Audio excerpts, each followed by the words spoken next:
Inimigos do juízo investigativo, Augustus Nicodemos.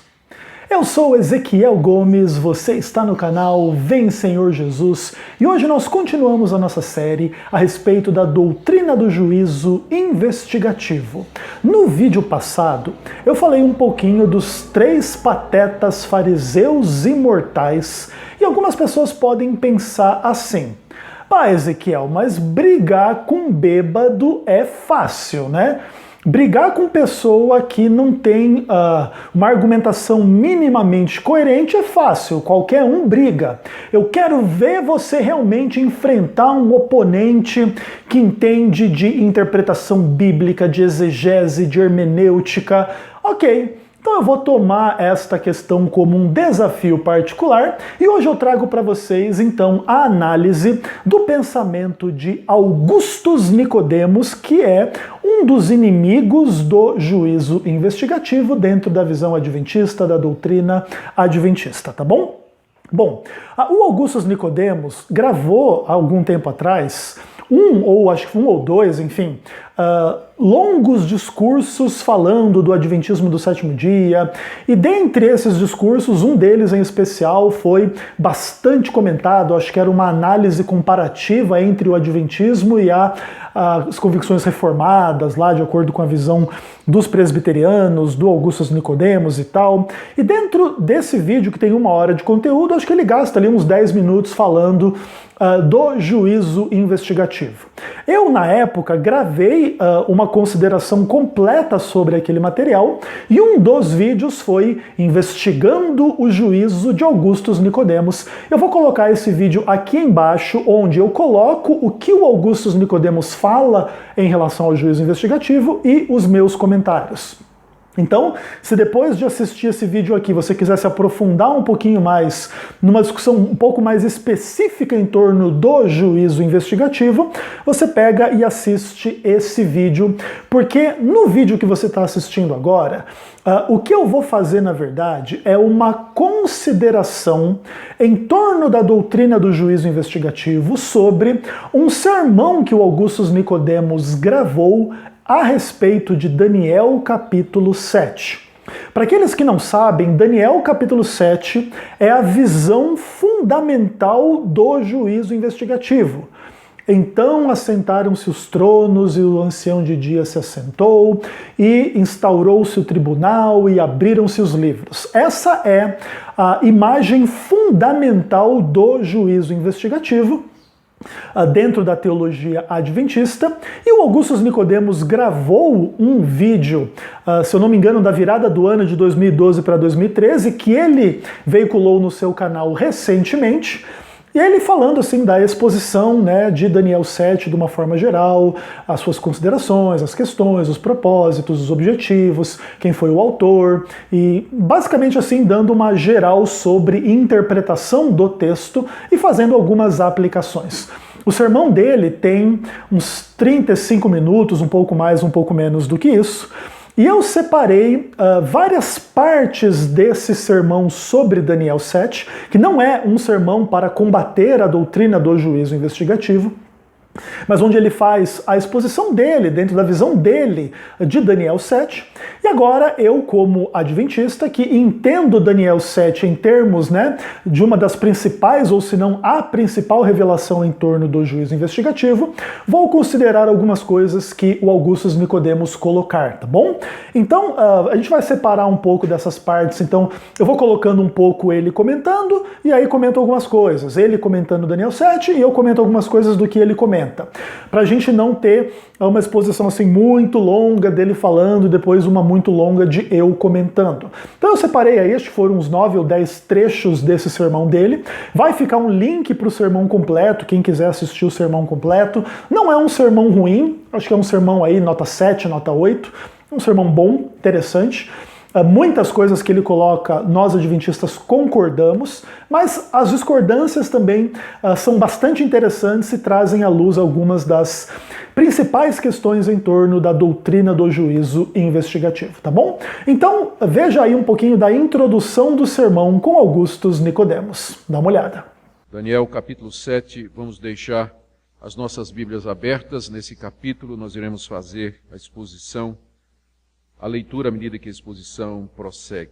Esse livro foi provavelmente escrito por Daniel enquanto cativo na Babilônia. E durante o seu tempo como cativo, refugiado lá na Babilônia, ele escreveu esse livro para confortar o povo de Deus. Esse livro tem duas partes. Na primeira parte, Daniel conta 6 histórias de livramento, mostrando que Deus ainda estava no trono. E vocês se recordam, quando ele foi lançado na cova dos leões, quando seus 3 amigos foram lançados na fornalha ardente.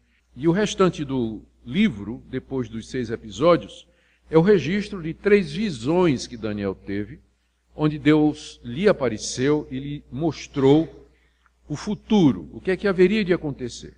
E o alvo dessas visões era preparar o povo de Deus para dias maus. A mensagem do livro é muito clara, que Deus está no trono, que Deus governa todas as coisas, que a história está sob o seu controle e que no final Deus fará com que todas as coisas ocorram de acordo com seus planos. E os seus planos são planos de fazer bem ao seu povo, de dar vitória, libertação e glória ao seu povo. Ok, meus irmãos, então vocês acabam de ver aí Augustus Nicodemos falando um pouco, das suas convicções em torno do livro de Daniel de uma forma geral.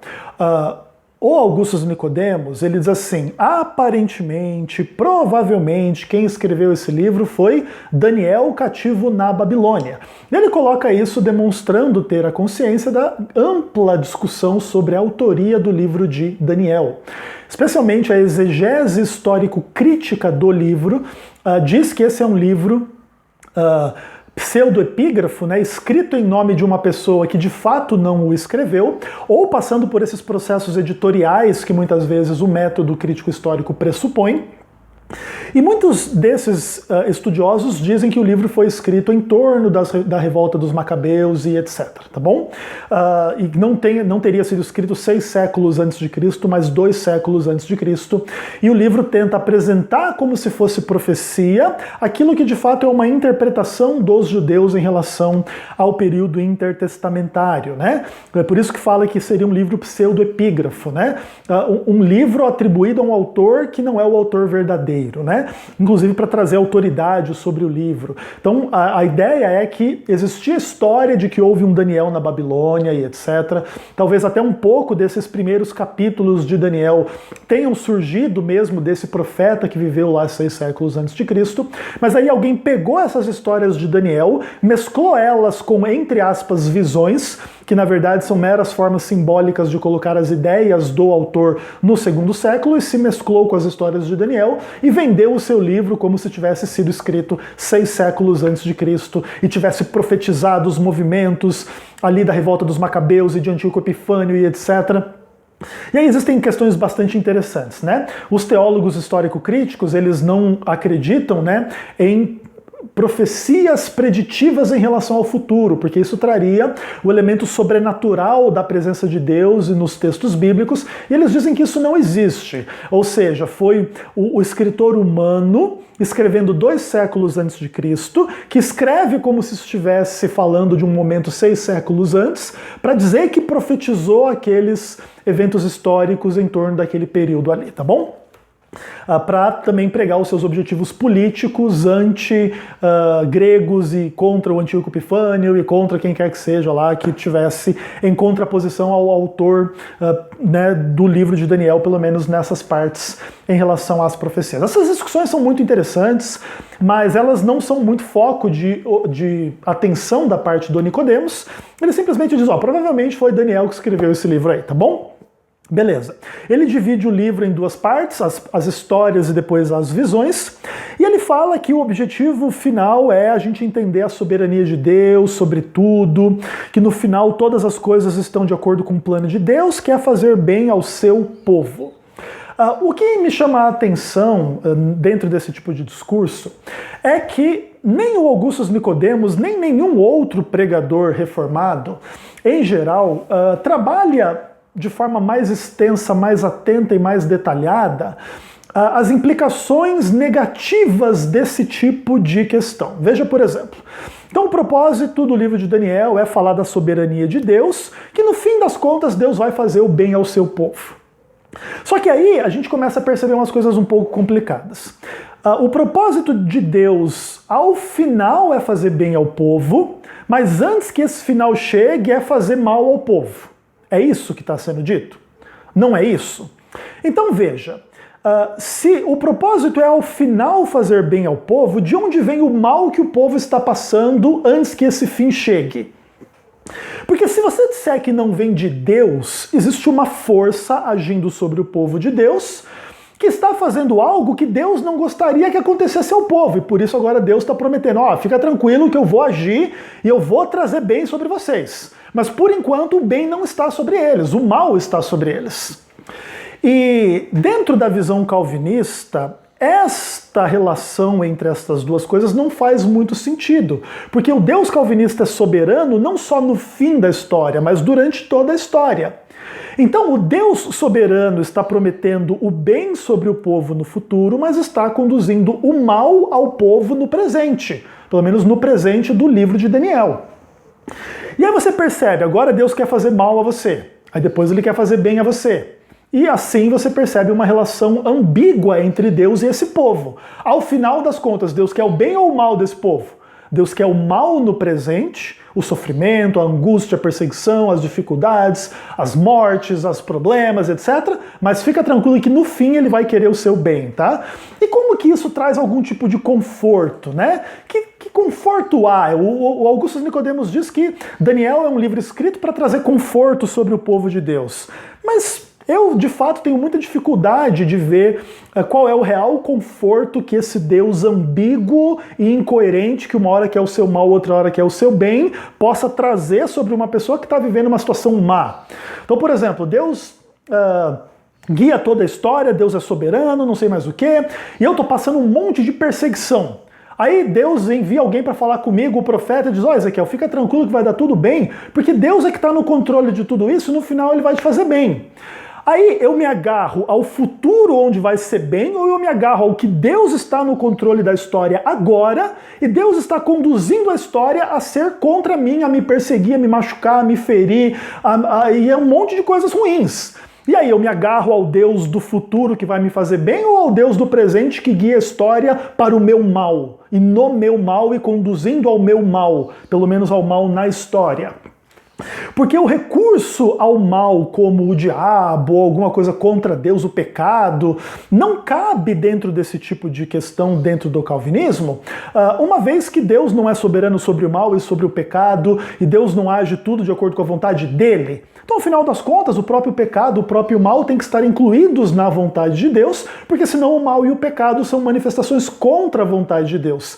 E se o pecado e o mal se manifestam contra a vontade de Deus, eles foram, pelo menos por algum momento, mais fortes que a vontade de Deus, mas a visão da soberania de Deus do calvinismo não permite isso, de maneira que Deus tem que conduzir o mal e etc. Então, para cada coisa ruim, Deus tem que conduzir. Câncer, ok, Deus mandou. Morte, Deus mandou. Perseguição, Deus mandou. Deus mandou, porque Deus é que está no controle dessa história, tá? Inclusive a linguagem da permissão não faz muito sentido, os calvinistas mesmo, entre eles, discutem um pouco dessas coisas, né? Alguns vão ter que tentar trazer a visão da permissão, daqui a pouco a gente vai ver o Augusto Nicodemos trazendo a linguagem da permissão, mas ela não faz muito sentido dada a soberania toda abrangente do Deus calvinista, inclusive sobre o mal, o sofrimento, a morte, a perseguição, as heresias, os problemas, as perseguições dos povos estranhos contra o povo de Deus e tal. Tudo isso está de acordo com a vontade de Deus. Então, que consolo que há nisso? Eu, de fato, tenho muita dificuldade de vislumbrar que realmente, se o calvinismo fosse correto, o livro de Daniel poderia trazer algum conforto para alguma pessoa.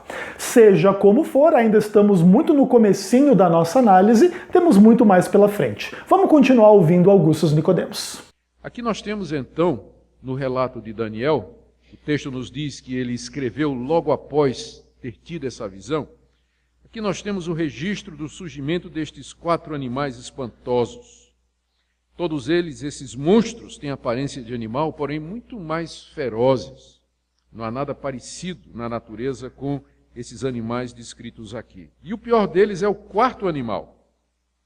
Esse 4º animal tem um chifre pequeno que, diz o texto, aí no verso 8, fala com insolência. Em seguida, na visão, Daniel é dado observar a chegada de um que ele chama de o ancião de dias. Há pouca dúvida de que o que Daniel está vendo aqui é o próprio Deus, o Deus de Israel. Ele primeiro vê esses monstros que se levantam, um atrás do outro, o último falando com insolência contra Deus, e de repente ele tem a visão de Deus. Deus chega no cenário e ele senta no tribunal, e a aparência de Deus é terrível. Fogo sai do trono de Deus, a aparência dele é da maior pureza comparado à lã, o seu rosto, os seus cabelos como neve, e milhares e milhares, miríades, milhões de milhões estavam diante dele, e se abrem os livros. Com certeza isso é uma figura do julgamento. Beleza, pessoal? Então você vê aí o Augustus Nicodemos considerando temas que são muito comuns dentro do adventismo, e é muito interessante você ver um anti-adventista, né, uma pessoa contra a doutrina adventista, expor um texto assim, tão conhecido, tão trabalhado, tão pensado e refletido e pregado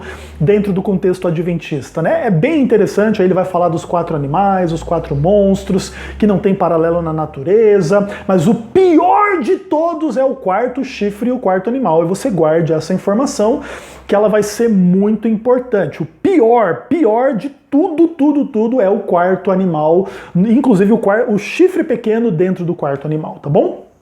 Aí ele fala da chegada do ancião de dias, que é o Deus de Israel, para combater esse chifre pequeno que fala com insolência, que é o pior poder que existe e tal. E aí ele fala uma coisa interessante, né? Então aqui Deus senta no tribunal, ele tem uma aparência terrível, pura, tem fogo de diante dele, e ao tribunal e abre-se os livros. Aí o Augustus Nicodemos fala claro, né? Com certeza figura do julgamento. Sim, é bem verdade. Inclusive, essa é a cena do juízo investigativo, tá bom? Inclusive porque ele antecede a segunda vinda de Cristo, né? Por isso a gente fala que o juízo investigativo é o juízo pré-advento. E ele é investigativo por causa dessa dinâmica da abertura dos livros, tá? Que implica uma investigação.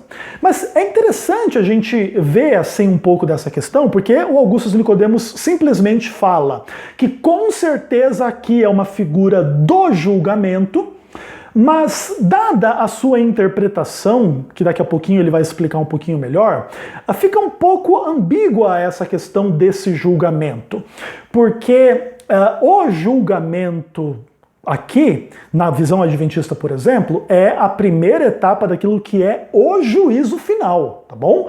O juízo investigativo, dentro da nossa visão, é a primeira etapa daquilo que é o juízo final. E já inclui o início do juízo final. Então, na nossa visão, esse texto fala do julgamento final.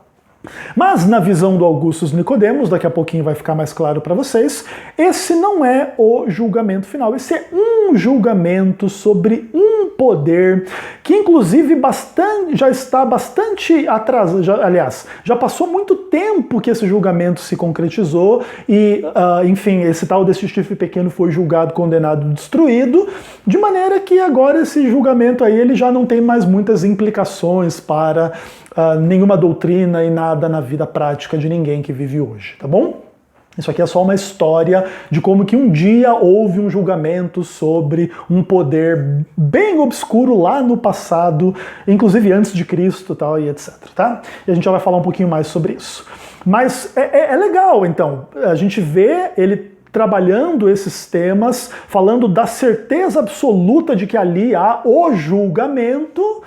E a gente vê assim que ele não vai se aprofundar na ideia desse julgamento durante a sua preleção, né? Então a sua exposição do texto dá pouquíssima atenção ao aspecto do julgamento em Daniel 7, inclusive talvez um pouco por causa dessa postura superficial que não se aprofunda na percepção e nas implicações e do momento histórico e etc. desse julgamento, é que muitas vezes os nossos amigos anti-adventistas têm dificuldade de entender ou não desenvolvem eles mesmos uma doutrina do juízo investigativo pré-advento, porque eles passam pelos textos com superficialidade. Essa que é a metodologia prática deles. Mas vamos continuar ouvindo um pouquinho mais o Augustus Nicodemos. Dá uma olhada aí.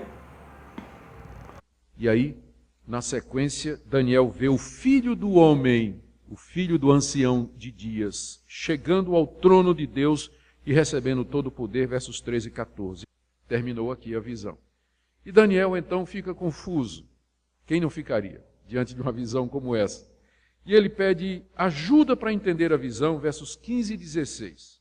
A interpretação é dada nos versos 17 e 18, que formam o centro do capítulo e que é o resumo da visão. Os 4 monstros são 4 reinos que se levantarão sobre a terra.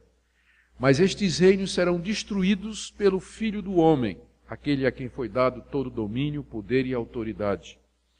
E Daniel, em seguida, não satisfeito, ele fica curioso sobre um dos monstros, que é o quarto, e ele pede explicações sobre o quarto monstro e ganha mais detalhes a respeito do pequeno chifre, 19 a 22. Quando Daniel pede mais explicações a respeito do quarto animal, uma outra visão lhe é dada. Ele vê que aquele chifre, quando ele sobe, ele derruba, o animal na verdade tinha 10 chifres, aquele quarto animal.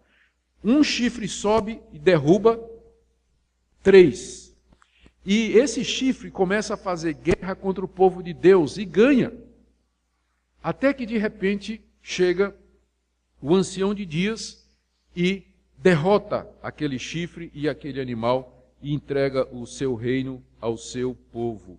Vem a explicação dada pelo anjo que está explicando a Daniel estas coisas. Aqui terminou o assunto. Ok, pessoal, agora o Augustus Nicodemos fala um pouquinho da vinda do Filho do Homem, ele diz que o Daniel ficou confuso, e aí existe um certo resumo, né, do que a visão como um todo significa. Significa que esses 4 animais são 4 reinos que serão destruídos pelo Filho do Homem. Aí o Daniel fica curioso em relação ao quarto monstro e ao chifre pequeno, e aí ele recebe mais detalhes da parte daquele que é o intérprete ali em Daniel 7 para ele, que é um das miríades lá, provavelmente um anjo, né? Que estava servindo a Deus e agora vem explicar essas visões para Daniel. E o que importa é que, então agora aqui surgem alguns detalhes a mais. Nesse quarto animal existem 10 chifres. Dentro desses 10 chifres surge um chifre pequeno que destrói, mata, arrebenta e tira 3 chifres. Mas aí vem o ancião de dias, derrota esse chifre pequeno e entrega o reino ao seu povo. E aqui termina o assunto. Bom, eu gostaria de enfatizar aqui essa dinâmica, a vinda do ancião de dias, a destruição do chifre pequeno, cujo resultado é a entrega do reino ao povo. Nós entendemos, nós adventistas, que essas imagens elas estão conectadas dentro de uma sequência temporal e de uma sequência lógica. E a nossa visão, brevemente explicada, é o seguinte: a partir de 1844 se instaurou o juízo dentro da relação entre Daniel 7 e Daniel 8 e Daniel 9, tá? Nós cremos que esses textos estão conectados através dos vários paralelos entre eles, as figuras, as imagens, as dinâmicas, etc. Então, a partir de 1844 se instaura esse tribunal. Quando esse tribunal termina o seu julgamento, acontece a segunda vinda de Cristo, na qual a Babilônia, o chifre pequeno, é destruído e os santos ressuscitam e os santos vivos são transformados e levados ao céu. Ali passa-se 1000 anos como um juízo de comprovação em relação a tudo o que aconteceu. Ao final dos 1000 anos, a Cidade Santa desce do céu para a terra. E ali acontece a segunda ressurreição. Consome-se todos aqueles que ressuscitam na segunda ressurreição. E ali então começa a eternidade. O reino do povo, dos santos do Altíssimo começa e etc. Tá? Na terra. Mas antes disso ela começa na segunda vinda, quando eles são salvos e vão para o céu. Beleza? Inclusive é lá no céu que se cumpre a imagem de Paulo e que os santos vão julgar o mundo. Então essa é a visão adventista. Existe uma conexão cronológica, lógica entre essas questões do tribunal que destrói o chifre pequeno e que conduz aos santos no reino eterno, tá bom? Então é importante a gente destacar isso, porque daqui a pouquinho o Augustus Nicodemos vai trazer uma visão um pouquinho diferente, e claro, ele tem direito de ter a sua visão um pouco diferente, ninguém é obrigado a manter a interpretação do outro, cada um tem o direito de ter a sua própria interpretação, mas é importante a gente destacar essas questões porque mais cedo ou mais tarde elas vão ter implicações para a comparação entre a exegese, a exposição de Daniel 7 em Augustus Nicodemos e a exegese e exposição de Daniel 7 em Ezequiel Gomes, à luz da ideia do juízo investigativo. Então vamos continuar ouvindo o nosso bom velhinho. Vamos lá. Há diferentes interpretações dessa passagem difícil do profeta Daniel, mas eu vou seguir a interpretação mais comum, que é a tradicional e que é defendida pela maioria dos estudiosos conservadores, e que é a seguinte. Aqui Daniel estava profetizando a respeito do que haveria de acontecer nos reinos deste mundo até a chegada do Senhor Jesus e além. Os 4 reinos, aqui representados pelos 4 monstros, são identificados como aos impérios que se levantaram durante o tempo de Daniel e um pouco antes da vinda de Cristo. O leão era o símbolo da Babilônia e de Nabucodonosor, mas em seguida vem um urso. A quem isso se refere? A história nos diz que os medos e persas, um povo muito feroz e poderoso, dominou o mundo e conquistou a Babilônia em 3 vitórias. As 3 costelas na boca do urso. O terceiro monstro é semelhante a um leopardo com asas de águia. Qual foi o reino que conquistou os medos e persas? Foi exatamente o reino de Alexandre o Grande. E por último, esse 4º monstro terrível, 10 chifres, levanta 1, derrota 3. E esse é uma referência ao reino que veio depois. Quem derrotou Alexandre o Grande? A Síria. Síria, um reino terrível que veio, dominou todo o império e massacrou o império conquistou o império de Alexandre. Esse 4º reino, que é o da Síria, veja como é precisa a profecia de Daniel.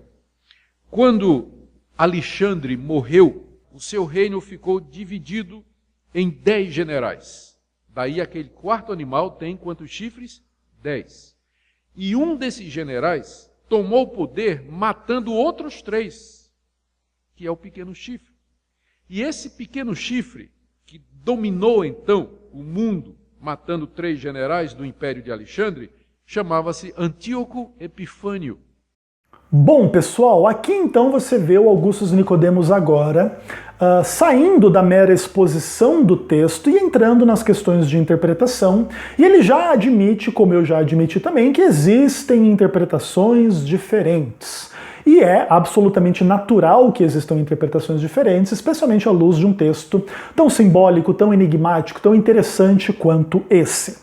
Aí ele diz que ele, Augustus Nicodemos, vai defender aquilo que ele chama de interpretação mais comum, defendida pela maioria dos teólogos conservadores, tá?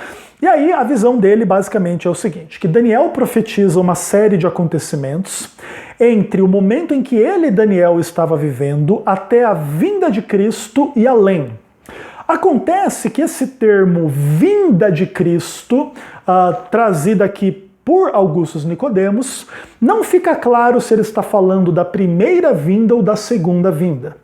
Daqui a pouquinho vai ficar mais claro que o nosso amigo Augustus Nicodemos acredita um foco especial na primeira vinda de Cristo. Então, em tese, dentro da visão do Augustus Nicodemos, as profecias de Daniel têm como escopo temporal do 600 a.C. até o momento em que Cristo veio. É mais ou menos dentro desse período que as profecias de Daniel se cumprem, pelo menos num cumprimento que ele chama de primário. Depois ele vai falar de um cumprimento secundário, a gente vai ver, a gente vai comentar, mas inicialmente então é isso. Então ele coloca as profecias de Daniel entre 600 a.C. e a época de Cristo, tá? Dentro desses 600 anos, você tem que encontrar os 4 animais, o chifre pequeno, o juízo do chifre pequeno, a condenação do chifre pequeno e a entrega do reino dos santos do Altíssimo aos santos do Altíssimo, tá bom?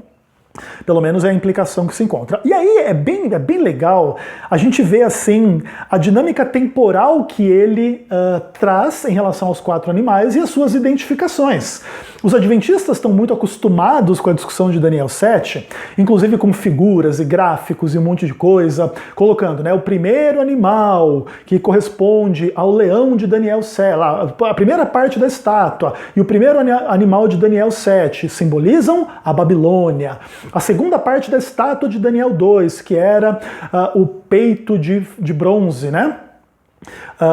Aliás, o peito de prata, então corresponde ao urso, que corresponde aos medo-persas. Aí o ventre da estátua, que era um ventre de bronze, corresponde ao leopardo de Daniel 7, que corresponde aos gregos. Aqui o Augustus Nicodemos fala de Alexandre o Grande. E aí quando chega no quarto animal, que é o foco de interesse de Daniel e da maioria de nós, o que o Augustus Nicodemos faz? Esse quarto animal é a Síria, e o chifre pequeno é o Antíoco Epifânio. O Adventismo entende que o quarto animal é Roma, e o chifre pequeno é a fase papal do Império Romano, que perdura até hoje. Até hoje tem um Vaticano e um Papa por aí, não sei se você sabia. Enfim, mas tudo bem, beleza. Então perceba aqui agora uma primeira diferença muito importante da visão preterista do Augustus Nicodemos para a visão historicista adventista. E aqui entre a exegese preterista e a exegese historicista está, de fato, o cerne das discordâncias entre Augustus Nicodemos e o Ezequiel Gomes, tá bom? E eu acho interessante o Augustus Nicodemos, olha, veja como a profecia é precisa. Nós, adventistas, pensamos da mesma forma, a profecia é muito precisa, mas a interpretação do Augustus Nicodemos não tornaria essa profecia muito precisa por inúmeras razões. A gente começa a elucidar algumas delas. Bom, o nosso amigo Augustus Nicodemos acabou de identificar o terceiro animal como sendo Alexandre o Grande. E agora ele fala que os 10 chifres estão identificados como 10 generais de Alexandre o Grande. Só que olha o problema que isso cria aqui. Aqui cria-se o problema de que os 10 chifres estão no quarto animal, não no terceiro animal. Aqui você já vê uma primeira dificuldade gravíssima, insuperável da exegese preterista de Augustus Nicodemos em relação ao texto. Porque agora ele fala que o terceiro animal é Alexandre o Grande, e esse Alexandre o Grande supostamente tinha 10 generais, o que também é uma coisa absurda, que não acontece na história, que não é real dentro da história. Inclusive Daniel 8 vai explorar isso um pouquinho mais e vai dizer que o chifre do bode pequeno se quebrou e saiu no lugar 4 chifres, são os 4 generais de Alexandre o Grande. Inclusive nós sabemos o nome deles, né? Ptolomeu, Seleuco, Cassandro e Lisímaco, né? Então, são 4 generais que saem de Alexandre o Grande, não 10 generais, e Antíoco Epifânio mata 3 generais e entra no lugar. Isso não existe, como diria o padre Quevedo, né? E agora, no afã de identificar o chifre pequeno de Daniel 7 e Daniel 8 como Antíoco Epifânio, o nosso amigo Augustus Nicodemos dá bola fora total e tudo aqui é muito interessante e a visão do Augustus Nicodemos é indefensável. Entretanto, há aqueles que têm a visão... Bateu a porta aqui, desculpa, viu? Entretanto, há aqueles que têm uma posição muito próxima, muito parecida com o Augustus Nicodemos, com algumas variações importantes, e que talvez, quem sabe, agora serão incluídos entre os maiorais, ou a maioria dos intérpretes tradicionais. Bom, eu tenho em minhas mãos aqui o comentário bíblico São Jerônimo do Antigo Testamento. Tá? Novo comentário bíblico São Jerônimo do Antigo Testamento. Antes de eu ler o que esse comentário fala sobre Daniel capítulo 7, eu gostaria de mostrar um pouquinho aqui de uma dedicatória interessante que aqui está, né? Em memória do Papa Pio XII, tá lá, grande promotor dos estudos bíblicos católicos do século XX, e do Papa Paulo VI, que defendeu e consolidou o progresso desses estudos durante e depois do Concílio Vaticano II. Dá uma olhadinha aí, tá? O que eu quero dizer com isso aqui? Bom, eu tenho em minhas mãos aqui um comentário bíblico católico romano. E será que os católicos romanos estão entre a maioria dos intérpretes tradicionais e conservadores? Boa pergunta, hein, Augustus Nicodemos? Depois, se você quiser, você nos responde. Na verdade, jamais responderá, né? Beleza. Mas aqui, na página 826 desse livro, ele fala um pouco da interpretação de Daniel, capítulo 7. E eu vou mostrar algumas coisas interessantes para vocês aqui. Dá uma olhadinha nessa primeira frase destacada aqui, tá? Vou me acomodar aqui para tentar mostrar bem para vocês. Olha o que está escrito aqui, pessoal. A primeira fera, o leão, representando o Império Babilônico. Opa, que interessante! Olha só, tudo aquilo que você já ouviu falar dentro do Adventismo do sétimo dia, que a primeira cabeça da estátua, o primeiro animal de Daniel 7, eles representam a Babilônia, é compartilhado pelos próprios católicos. Pô, esse pessoal tá muito conservador. Bom de Bíblia esse pessoal aqui, hein? Qual que é o segundo animal segundo esse comentário bíblico aqui? Dá uma olhadinha aqui, ó. A segunda fera, o urso que fica na postura ereta natural de um urso, representa o reino Meda, tá? O reino dos Medos. E aqui já começa uma coisa um pouco diferente. O Augustus Nicodemos, em harmonia com o Adventismo, enxerga o segundo reino, o urso, como o reino dos Medo-Persas.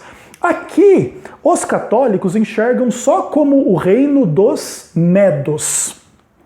E aí fica interessante a gente perceber o terceiro reino aqui entre os católicos. Dá uma olhadinha aqui, ó.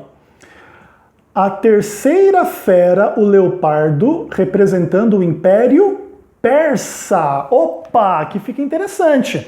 Então, os católicos entendem lá os 4 reinos de Daniel 7, os 4 animais, como o primeiro animal, Babilônia, segundo animal, os Medos, o terceiro animal, os persas, e aí o quarto animal fica interessantíssimo, né?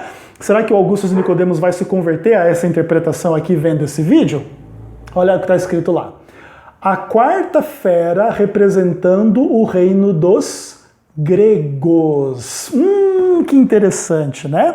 E aí ele continua dizendo assim, que é horrível demais para ser comparado a qualquer animal, e é diferente dos primeiros porque tem origem ocidental e não oriental, e tem 10 chifres simbolizados por 10 governadores dessas dinastias, até a época do escritor. E inclusive isso aqui quer dizer que esse comentário entende que o livro de Daniel foi escrito no 2º século antes de Cristo, tá? E aqui entra a cereja do bolo. Olha só o que o nosso amigo escreve aqui, os católicos, né? O chifre pequeno, este novo simbolismo para Antíoco IV Epifanes. Ah, que interessante! Então os católicos aqui nesse caso, eles acreditam em algo muito parecido com o nosso amigo Augustus Nicodemos. Muito parecido mesmo. E eles entendem, então, que Antíoco Epifânio é o chifre pequeno de Daniel 7. Olha aí, ó. Interpretação da maioria dos teólogos tradicionais. Eu acho que os católicos estão entrando no rol dos nossos amigos tradicionais aqui. Ai, caramba, que coisa complicada, né? Daí, os nossos amigos católicos, eles dizem assim, né? Existe uma interpretação que supõe que 3 dos predecessores de Antíoco Epifânio morreram mortes violentas para que ele pudesse suceder ao trono, para dizer que o chifre pequeno arrancou 3, né? Então, tinha lá alguém sucedendo lá o reino dos Seleucidas, e aí morreu, foi morto. Segundo, morreu, foi morto. Terceiro, foi morto. Para quê? Para Antíoco Epifânio poder reinar, para poder cumprir um pouco dessa imagem de que o chifre pequeno derrubou 3 chifres, né? E etc. Se diz um pouco assim de algumas outras questões, de outras interpretações, que Os 10 chifres, né, não representam 10 reis gregos sucessivos, mas 10 dos vários países contemporâneos com Antíoco Epifânio, do qual ele saltou entre eles. Então aí alguns também tentam fazer uma divisão entre 10 regiões do Império Grego e o Antíoco Epifânio cuidou de uma dessas 10 regiões, tá? Ok. Seja como for, aqui surgem algumas questões muito interessantes. Primeiro, aparentemente a leitura católica é um pouquinho mais cuidadosa que a leitura do Augustus Nicodemos. Então talvez o Augustus Nicodemos tenha que voltar a estudar esse assunto com os católicos romanos e quem sabe ele vai até burilar um pouco melhor a sua compreensão. Porque veja que coisa complicada surge a partir daqui. O nosso amigo Augustus Nicodemos, ele vai falar do quarto animal como tendo 10 chifres e dizendo que ele é Alexandre o Grande. Mas o Alexandre o Grande é identificado com ele como o terceiro animal, não como o quarto animal. Esse já é um problema insuperável. Augustus Nicodemos precisa entender que ele vai ter que reconsiderar essa questão, porque o que ele falou nesse vídeo aí é uma baita bobagem e fim da linha. Beleza. Agora, para consertar isso, você precisa repensar um pouco a situação. Ou você faz o caminho em direção à interpretação católica romana, para você poder manter que o chifre pequeno é Antíoco Epifânio, ou você vai no rumo da compreensão adventista, que diz que o quarto animal é Roma e o chifre pequeno surge dentro de Roma. E as 10 divisões dos 10 chifres representam aí, enfim, as invasões bárbaras, os vários povos que compõem aquilo que é o Império Romano, e que depois lá o Vaticano vai estar no meio deles todos. Olha que coisa interessante. E a visão adventista em relação a esse ponto é extremamente mais plausível e de implicações muito mais radicais e interessantes para a profecia bíblica do que a visão de que tudo isso se cumpre 2 séculos antes de Cristo. O chifre pequeno já está morto e destruído, só esqueceram de entregar o reino para os santos do Altíssimo. Daqui a pouco, Augustus Nicodemos vai tentar remendar essa questão e o remendo vai ficar pior do que o rasgo, tá? Isso é que vai acontecer. Mas a coisa vai começar a ficar muito interessante a partir daqui. Porque fica claramente colocado que a visão do Augustus Nicodemos está equivocada. Agora ele precisa decidir se ele vai no rumo do catolicismo romano para continuar a defender que o chifre pequeno é Antíoco Epifânio, ou se ele vai no rumo do adventismo para compreender de fato que o chifre pequeno é Roma papal, surgindo no meio dos povos europeus a partir da divisão do Império Romano, que é o quarto animal de Daniel, capítulo 7. Mas vamos continuar a nossa análise do sermão de Augustus Nicodemos. Dá uma olhadinha aí. Ele era sírio e uma das primeiras coisas que ele fez quando ele dominou o mundo foi promover campanhas militares contra o povo judeu, contra a nação de Israel. Isso nós sabemos através dos livros dos Macabeus. São 4 livros que não estão na Bíblia, eles são considerados apócrifos, eles não foram escritos por inspiração, mas eles servem como base para entendermos a história entre o profeta Malaquias e a chegada de João Batista. São 400 anos onde nós não temos nada na Bíblia. Mas há registro da história do que aconteceu. E o registro explica o que é que Daniel estava dizendo. Exatamente como Daniel falou.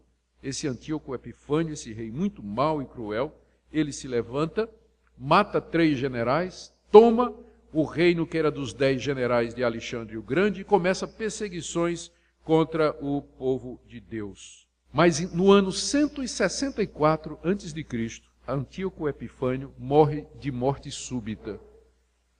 Morre de um mal qualquer, e que é visto então como juízo de Deus contra ele, como está escrito que o pequeno chifre então é destruído de repente. E aí em seguida o Império Sírio foi destruído e dominado pelos romanos, que tomaram conta de toda aquela região até a época de Cristo.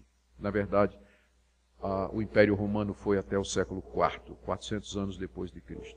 Bom, agora, no afã de defender o indefensável, inclusive dizendo que o Antíoco Epifânio dominou o mundo, nada disso aconteceu. Antíoco Epifânio foi um reizinho de um lugarzinho dentro do império dividido entre os 4 braços do Alexandre o Grande. O nosso amigo Antíoco Epifânio foi um rei seleucida entre os seleucidas. Nunca teve domínio sobre o mundo ou sobre grandes territórios e etc. Tá? Mas o nosso amigo Augustus Nicodemos está tentando forçar a barra em relação às imagens do Antíoco Epifânio para tentar encaixar ele aqui em Daniel capítulo 7 e falar das suas campanhas militares e tal. E aqui surge uma questão muito interessante, ó. E é o seguinte, a gente sabe de tudo isso com uma base. E como eu tô com um comentário católico nas minhas mãos aqui, uma boa parte dessa base tem que ver com isso aqui, ó. 1ª e 2ª Macabeus, tá bom? Ai. Então a base do nosso amigo Augustus Nicodemos agora é o livro dos Macabeus, ou os livros do Macabeus. Na Bíblia Católica tem 2 livros dos Macabeus, mas na história tem 4, tá? Tem algumas divisões, algumas polêmicas, um pouco também dentro dessa questão da exegese histórico-crítica em relação à questão como um todo e tal, e que vai fundamentar um pouco das discussões em torno do Segundo Templo, do judaísmo do Segundo Templo, e depois vai ser muito importante para a gente considerar o clima cultural e teológico do Novo Testamento, que vai ter implicações em relação a toda a discussão da nova perspectiva sobre Paulo, que a gente estudou um pouco dentro da nossa série, falando de algumas questões aí do James Dunn e como que a interação com o James Dunn ajuda a gente a identificar algumas questões sobre o juízo investigativo, ainda que ele, James Dunn, nunca tenha desenvolvido esta compreensão. Mas é muito interessante. Então, ó, o registro na história, que é os livros dos Macabeus, explica o livro de Daniel. Uma das acusações mais interessantes e recorrentes que existem contra o Adventismo do Sétimo Dia é que o Adventismo do Sétimo Dia se baseia numa literatura extra-bíblica para defender a sua visão do juízo investigativo, que é a literatura de Ellen White. Tá? E agora o Augustus Nicodemos, na maior cara de pau, reconhece que ele está baseando a sua leitura em livros extra-bíblicos não inspirados dos Macabeus e acabou. Não, mas a discussão é se Ellen White é inspirada ou não. O Augustus Nicodemos não considera os Macabeus inspirados e o Adventismo considera Ellen White inspirada. Ok, essa é uma discussão que pode ser feita. Seja como for, vamos trabalhar no paradigma dos anti-adventistas. Beleza. Então Ellen White não é inspirada e por não ser inspirada não pode ser usada como base para compreender o livro de Daniel e nenhum outro livro da Bíblia. Senão você está usando uma régua extra-bíblica para se impor sobre uma interpretação bíblica e isso não pode ser feito. Beleza? Ok, vamos trabalhar nesse paradigma. Então, à luz desta mesma questão, deste mesmo raciocínio, Augustus Nicodemos não pode usar Macabeus para fundamentar sua leitura de Daniel. Ponto. Mais um erro crasso, incorrigível, não dá para corrigir esse erro. Se a base da leitura do Augustus Nicodemos, que ele acha que é a base da leitura da maioria dos teólogos conservadores, é Macabeus, está destruída essa teologia conservadora, a não ser que essa teologia conservadora possa agradecer ao Papa Pio XII, ao Papa Pio VI, ao Papa Francisco, ao Ratzinger, ou a qualquer outro aí, que contribua com essas visões preteristas do livro de Daniel, cujo objetivo, inclusive, é tirar Roma do foco da interpretação profética, que vai ser a interpretação dos reformadores para dizer que o catolicismo é o anticristo baseado o quê? Na sola escritura. Não nos livros dos Macabeus, não em nada. É por causa da interpretação protestante de Daniel e Apocalipse que o protestantismo clássico condena o catolicismo como a Babilônia, o anticristo, a prostituta do Apocalipse e etc. E agora o Augustus Nicodemos parece que está trabalhando para limpar um pouquinho dessa imagem. O quarto animal é a Síria e o chifre pequeno é Antíoco Epifânio. Acabou Roma na história desta questão como um todo. E agora, o que a gente faz com a aplicação de Daniel 13, que fala no contexto do Império Romano com todas as imagens de Daniel 7? A gente diz o quê? Que o livro do Apocalipse mal interpretou Daniel 7 e lançou sobre Roma o que na verdade pertence a Antíoco Epifânio e ao reino dos sírios? Responde aí, Augustus Nicodemos. Jamais responderá. E essa é a questão que se impõe aqui. Ou seja, quando o Adventismo usa Ellen White para defender a sua visão do juízo investigativo, é heresia. Quando Augustus Nicodemos usa o livro apócrifo não inspirado para defender Antíoco Epifânio como chifre pequeno, nossa, olha que estudioso profundo da Bíblia e da história é Augustus Nicodemos. Por quê? Porque essas pessoas que fazem essas análises, elas estão comprometidas com uma visão anti-adventista e qualquer imbecilidade que qualquer um falar, especialmente com ares acadêmicos e teológicos, eles acreditam e defendem. Tô até perdendo a voz, perdendo a paciência com essa história aqui. Não tem cabimento o nível do problema aqui. Além do mais, veja como que o próprio Augustus Nicodemos introduz o Império Romano nessa discussão. Olha, tem o Antíoco Epifânio, ele mata 10 generais, ele persegue o povo de Deus, daí ele morre subitamente. Aí vem o Império Romano e substitui o Império dos Sírios.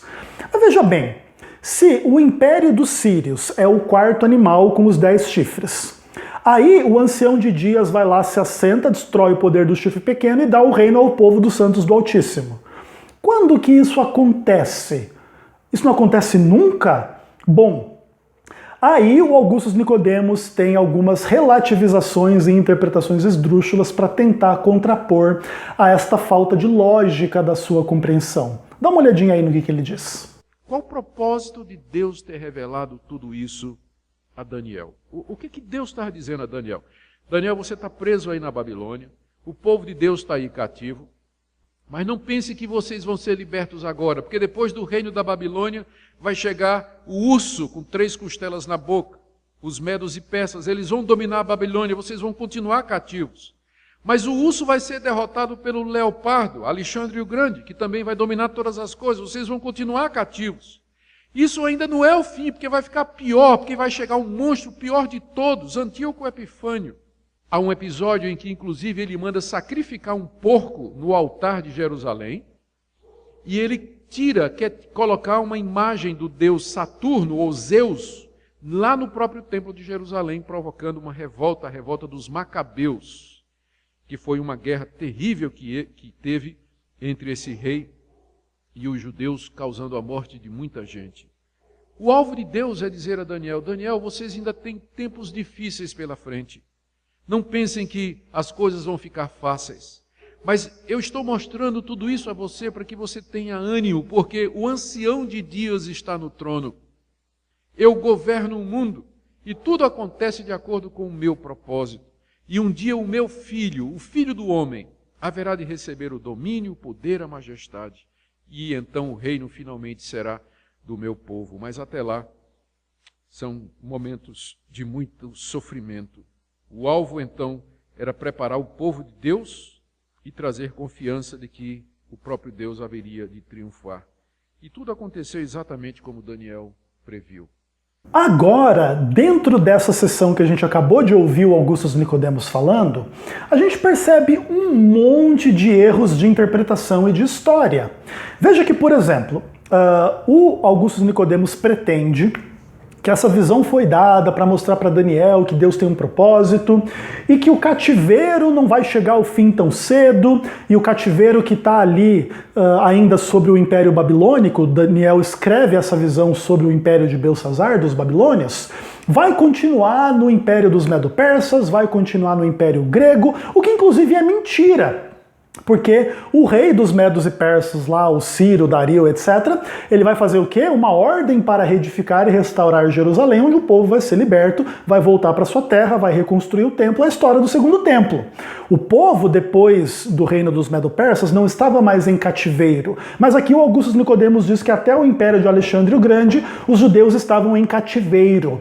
O que obviamente é mais um erro do Augustus Nicodemos, dentre tantos erros, né? E é, enfim, bastante interessante aqui e tudo mais, e ele coloca o Antíoco Epifânio como o pior. Tipo assim, ó, o pior império, o pior reino, o pior rei, o pior tudo que aconteceu na face da terra é o Antíoco Epifânio. Agora veja, qual que é os crimes dele? Fez perseguições militares contra o povo, sacrificou o porco no altar e quis colocar a imagem dos Zeus lá, criando a revolta dos Macabeus. Mas espera aí, será que essas foram as piores coisas que já foram feitas contra o povo de Israel?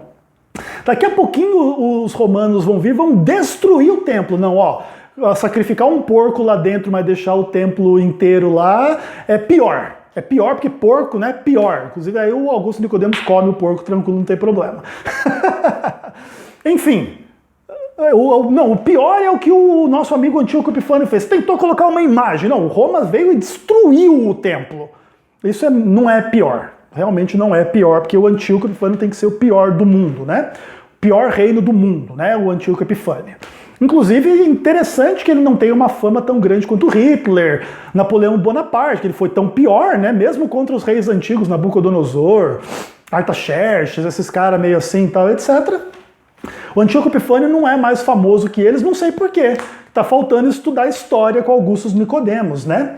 Agora, uma coisa interessante, né, que o Augusto Nicodemos pretende que toda essa visão tenha por objetivo, assim, tipo, dar ânimo a Daniel. Tipo assim, ó, Daniel, você está vivendo no meio do cativeiro. Esse cativeiro vai piorar muito até chegar no pior de todos, que é o Antíoco Epifânio, tá? Pode confiar. Agora, fique animado, tenha bom ânimo, Daniel. Por quê? Porque eu, Deus, estou muito bem aqui no trono, eu estou no trono, tá? Tipo assim, né? Como se Daniel tivesse preocupado com Deus no meio desse caos todo. Como é que fica Deus? Aí Deus fala, não, fica tranquilo que eu tô no trono. Então agora Daniel está muito animado e tranquilo, porque quem está conduzindo todo esse sofrimento, morte, perseguição, destruição e um monte de coisa é Deus. Melhorou muito a situação, né? Tipo assim, né? Eu estou triste por causa do mal. Aí Deus vem e aparece para mim e diz assim, não, fica tranquilo que eu que estou fazendo mal, eu estou conduzindo mal, eu estou no controle desse mal, eu estou conduzindo esse mal aí, fica tranquilo. Daí eu digo, então tá bom. É incrível, né? Especialmente nos contextos onde daqui a pouquinho esses maus que acontecem na história, que Deus está conduzindo a história, vai conduzir muitas pessoas que participaram dessa história ao mal eterno no inferno. Inclusive, dentro desse caso, é bem interessante. Olha, Daniel, fica tranquilo. Todo esse mal que vocês estão passando na história, fica tranquilo porque eu tô bem, eu tô no trono, tá? Não se preocupe com esse mal. Até porque, Daniel, vai vir mal muito pior. Ah, Senhor, entendi, vai vir os reinos piores até o pior de todos, que é o Antíoco Epifânio. Não, Daniel, é um pouco pior do que isso. Depois que vier o chifre pequeno, o Antíoco Epifânio, aí vai todo mundo morrer daqui a pouco, tal, e muitas dessas pessoas vão passar mal. Ah, como assim passar mal, Senhor? Eu vou queimar eles no inferno.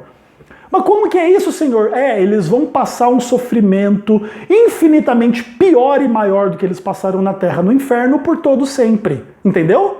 Então o que é pior vai piorar cada vez mais. Então quando você compara o chifre pequeno de Daniel 7 com o Deus do Calvinismo, o Deus do Calvinismo é infinitamente pior do que o chifre pequeno. Essa é a conclusão óbvia. O Deus do calvinismo impõe sobre as pessoas o sofrimento eterno, porque elas não foram eleitas para a salvação. E o Antíoco Epifânio só conseguia fazer um pouquinho de sofrimento, tipo matando porco na igreja. Tipo assim, entendeu? É isso. E são essas pessoas que querem dar aula de teologia e achar que o adventismo é que é heresia, né? É de dar risada, né, pessoal? Enfim, mas aí, segundo Augusto Nicodemos, o propósito é preparar o povo de Deus, tá? Se prepare. É trazer confiança de que no final Deus vai triunfar. Sim, no final Deus vai fazer algo pior do que o chifre pequeno fez e torturar as pessoas eternamente no inferno. Mas fica tranquilo, porque para o seu povo Deus prepara coisas boas, ainda que ele esteja fazendo um pouquinho de mal para eles nesse contexto aí como um todo, mas é soberano, né? Se anime e se tranquilize, tá? Não tem problema. Deus está muito bem no seu trono, não se desanime, fique bem tranquilo. Belezinha? Ok. Então vamos continuar ouvindo Augusto Nicodemos. Dá uma olhadinha aí. E a pergunta é, e a vitória de Deus? E o Filho do Homem que vem nas nuvens e chega diante do Ancião de Dias e recebe todo o poder e a glória? refere-se, em primeiro lugar, à vitória de Cristo de entre os mortos, quando ele ressuscita após a sua paixão. De acordo com o Novo Testamento, quando o Senhor Jesus aparece aos seus discípulos depois da morte, ele diz: todo poder me foi dado no céu e na terra. No livro de Atos, capítulo 1, nós temos o registro de que quando o Senhor estava reunido com os discípulos depois da sua ressurreição, ele sobe aos céus numa nuvem, em glória e majestade. Em outras palavras, o reino do Filho do Homem já começou. Quando Cristo ressuscita dos mortos, ele recebe de Deus todo o poder no céu e na terra, se assenta no trono do universo e ele começa a governar. Só que o governo de Cristo agora é espiritual, é invisível. E ele governa permitindo que os reinos desse mundo ainda exerçam controle e autoridade sobre as pessoas. Ele permite que a injustiça, o mal, Satanás, a iniquidade, a perversidade ainda estejam presentes e operem nesse mundo, mas está contido dentro da autoridade de Cristo, do seu domínio e da sua vontade. Bacana, pessoal! Então você ouviu aí Augustus Nicodemos comentando um pouco mais sobre a sua compreensão da exegese de Daniel capítulo 7. E eu concordo com vocês que essa é uma das partes mais interessantes da visão dele, né? Onde ele diz que essa vinda do Filho do Homem até o Ancião de Dias nas nuvens acontece no contexto da morte e ressurreição de Cristo na sua ascensão ao céu, na sua primeira vinda, né? É muito interessante isso, essa é uma das questões mais interessantes, e isso implica que o reino dos céus, o reino de Deus, já começou, beleza? Aí surge um pouco da questão, tá, mas a Bíblia diz que quando isso acontecesse, o juízo, o julgamento, a destruição do chifre pequeno iria fazer o quê? A concessão do reino aos santos do Altíssimo. Daí o Augusto Nicodemos diz, não, mas calma, isso aí é espiritual, você não consegue ver ainda agora na história, não. Deus ainda está conduzindo a história como ele sempre fez, incluindo mal, fazendo mal, permitindo mal, que é uma linguagem muito enganosa, a linguagem da permissão. Inclusive o próprio Calvino falava que a linguagem da permissão é enganosa. Muitos calvinistas defendem que a linguagem da permissão é enganosa, porque não é que Deus permite, não. Deus conduz, Deus controla, Deus guia, Deus faz o mal. Deus comanda o mal, porque inclusive o Augusto Nicodemos faz, porque está tudo dentro da autoridade de Cristo, tá?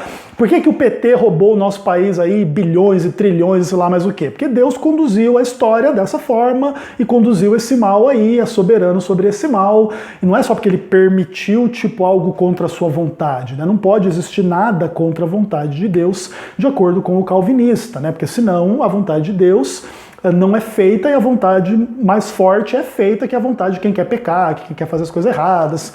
Para que a vontade do pecador não seja mais forte que a vontade de Deus, a vontade do Deus é que o pecador peque, é que o Lula roube, é que o Bolsonaro faça um monte de idiotice e coisas desse tipo. Todo mal, toda idiotice, toda maldade no mundo é tudo vontade de Deus. Cada estupro, cada corrupção, cada idiotice, inclusive cada heresia é a vontade de Deus, porque Deus não deu a graça para todos compreenderem a verdade. Então essas pessoas que tentam entender a Bíblia e saem ensinando heresias, tipo juiz investigativo, porque elas não foram eleitas, aí o calvinista briga com o adventista que crê na doutrina do juiz investigativo. Ora bolas!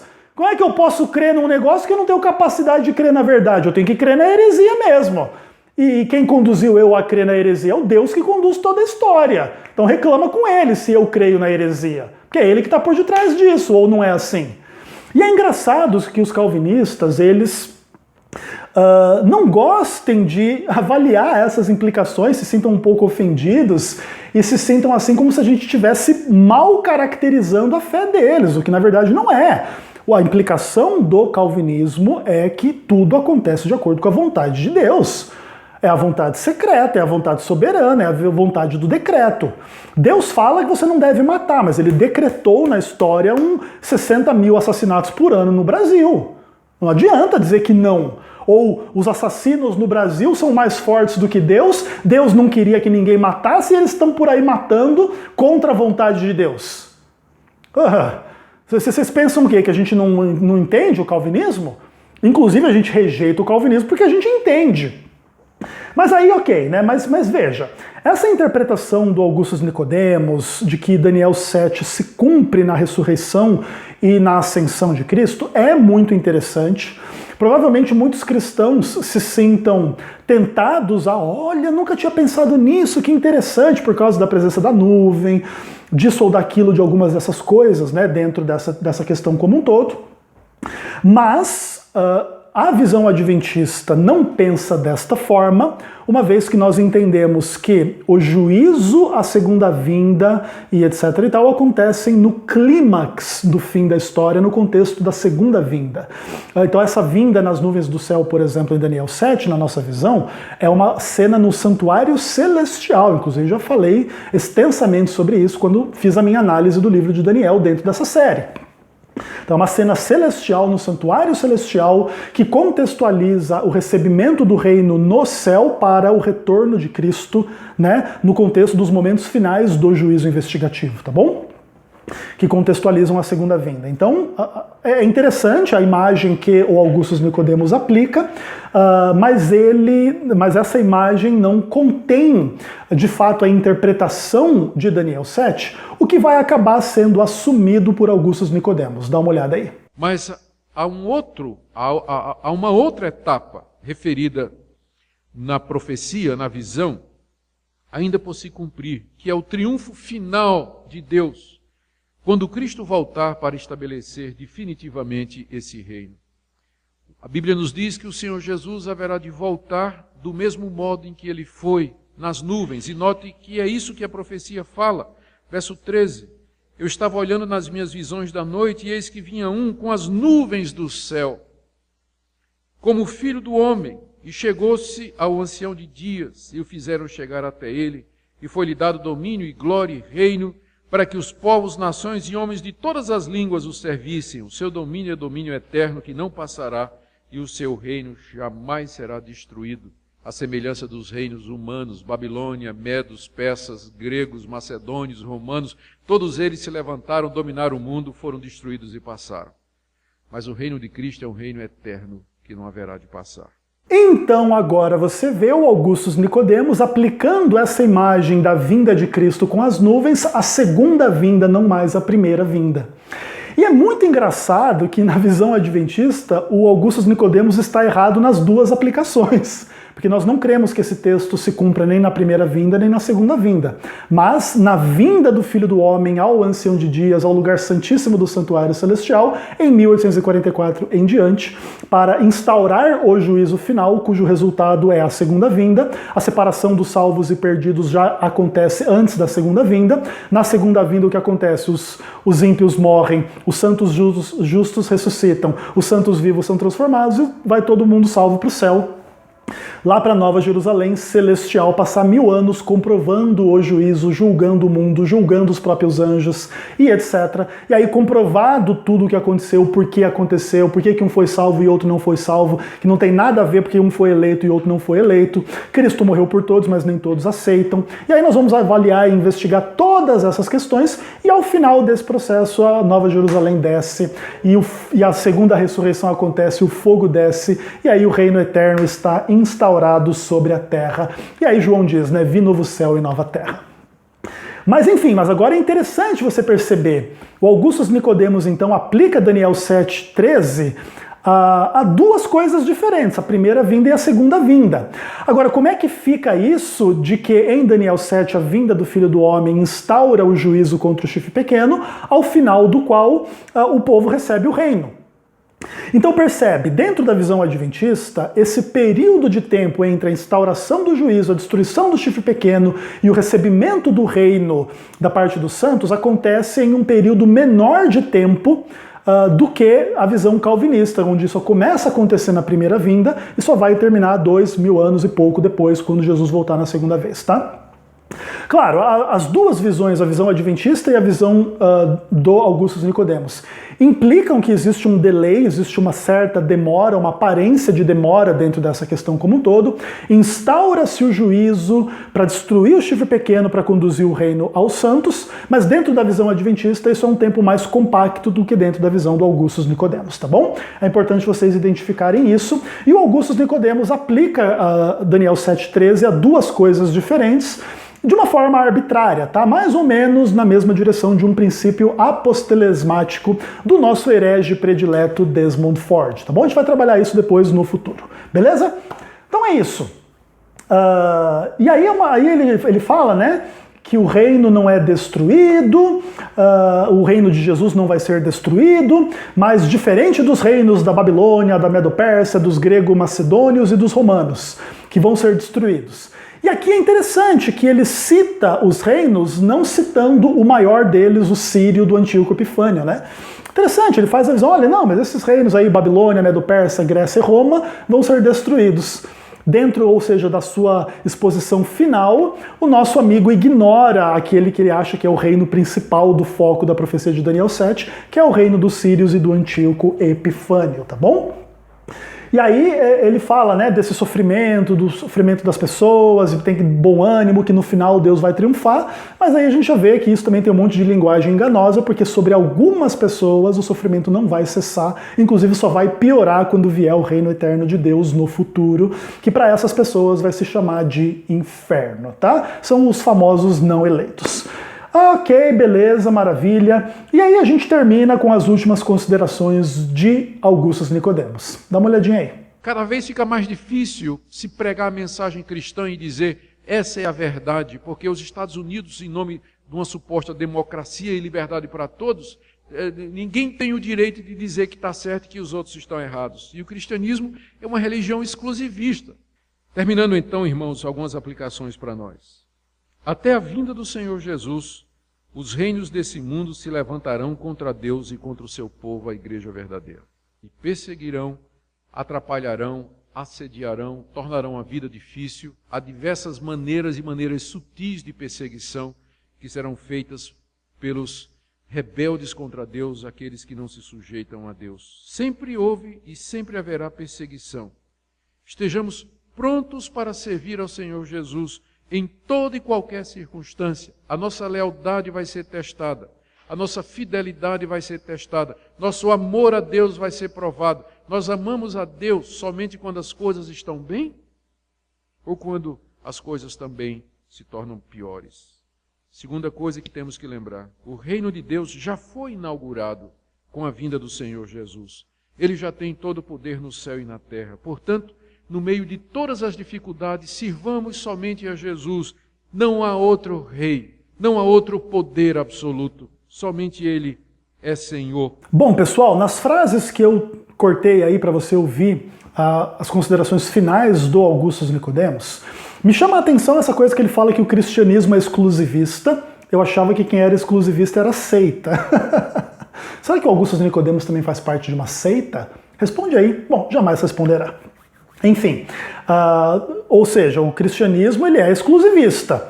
É claro, é que nenhum braço do cristianismo pode ser exclusivista, porque senão ele vira uma seita.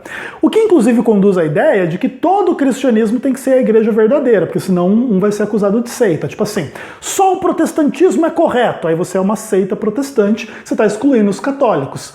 Não, então os católicos e protestantes são a igreja verdadeira. Aí todas as discussões doutrinárias não querem dizer nada, porque ao final das contas todo mundo é a religião verdadeira exclusivistamente, né? De forma exclusivista. O que naturalmente também não é verdade. Então veja, no amplo aspecto e espectro do cristianismo, alguém está certo e alguém está errado. Mas se você disser que você está certo, você é exclusivista e faz parte de uma seita. Se o Augustus Nicodemos disser que ele é exclusivista e ele faz parte da igreja verdadeira que está sendo perseguida e etc e tal, ele é simplesmente um defensor maravilhoso da fé verdadeira, da fé cristã, tá? Inclusive isso demonstra o quê? Os dois pesos e duas medidas com os quais as pessoas julgam as retóricas do adventismo e do Augustus Nicodemos do calvinismo, por exemplo. Se o adventismo diz ao final da sua exposição de Daniel 7, Isso quer dizer que a verdade de Deus é exclusivista. Isso quer dizer que a igreja verdadeira é perseguida. E isso se cumpre no adventismo. Aí nós vamos ser rotulados de seita. Se o Augustus Nicodemos faz a mesma coisa, todo mundo ignora, ele não faz parte de seita porque tá tudo ok com Augustus Nicodemos, tá? E basicamente é isso. Então veja, pessoal, a exegese ou a exposição de Augustus Nicodemos de Daniel capítulo 7 contém muitos elementos interessantes, mas também contém muitos elementos absolutamente equivocados e falidos diante das questões de interpretação. E é por isso, dentro desse tipo de discussão, que a gente defende, né, eu e aqueles que pensam como eu, que a visão adventista é infinitamente superior à visão calvinista do Augustus Nicodemos. Em relação a Deus, em relação ao pecado, em relação ao bem e ao mal, em relação ao futuro, em relação à justiça eterna de Deus e ao reino eterno, ao não sofrimento dos ímpios no inferno para sempre, etc. Tá bom? Porque de outra forma, Deus é pior que o chifre pequeno, não há nenhuma dúvida quanto a isso. Deus é pior que o diabo, inclusive, dentro dessa visão. É a crítica que nós temos ao calvinismo. E é isso. Então, olha que interessante, né? O juízo investigativo é pintado como essa heresia abominável, e esse monte de erro, imbecilidade e heresia abominável da parte do calvinismo é considerada como ortodoxia cristã respeitável. E até alguns arminianos dizem que o juízo investigativo é heresia, mas o calvinismo é só um erro teológico, né?